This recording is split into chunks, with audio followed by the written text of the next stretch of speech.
Moving on, it's day 2 of the Climate Change Summit in Paris. World leaders have 2 weeks to figure out how to reduce carbon emissions as well as slow the rise in global temperatures. But they also need to decide who will bear the highest costs to achieve this. Well, joining me now is Ibrahim Thiaw. He's the Deputy Executive Director of the UN Environment Program, and he joins us now live from the summit in Paris. Ibrahim, thank you very much for joining us. Now, it seems this time there's a good chance a deal will be struck, unlike in previous summits like in Copenhagen. Is there a feeling that we're the last generation to change this, or why is there so much optimism in the air this time? Well, first of all, you saw yesterday there was an unprecedented number of heads of states and governments in the Paris conference, which was a very good sign.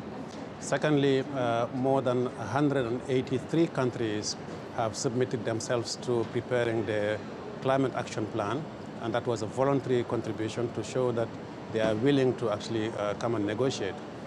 And thirdly, the support and the commitment by communities, by local authorities, by mayors, by parliamentarians. There's an unprecedented level of commitment from civil society and from electors. So we hope that world leaders this time around will nail down a strong agreement that will keep us below the 2 degrees Celsius that we are all aiming at. You as the UNEP, what do you think is the most urgent matter on the agenda?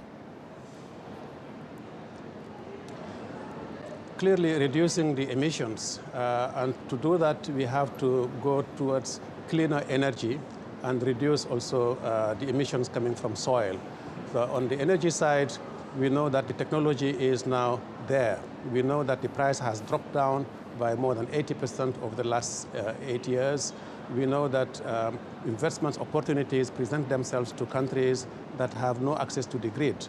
For example, the African continent is one of the poorest continents, of course, in the world, but also the continent that has least access to energy. Now, this is a wonderful opportunity because Africa has renewables, solar energy, wind energy, geothermal, biomass. So these are wonderful opportunities for Africa.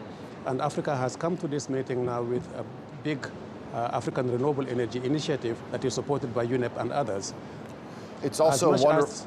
It is a problem that up to I'm sorry, go ahead, As much as it is a problem that up to 2/3 of the African population has no access to energy, it is also a wonderful opportunity for investments, including Turkish companies and many companies from around the world that would now have a market and make sure that African communities have access to energy, which is essential for agriculture, essential for health, for human well-being, for education, for women's empowerment, etc., etc.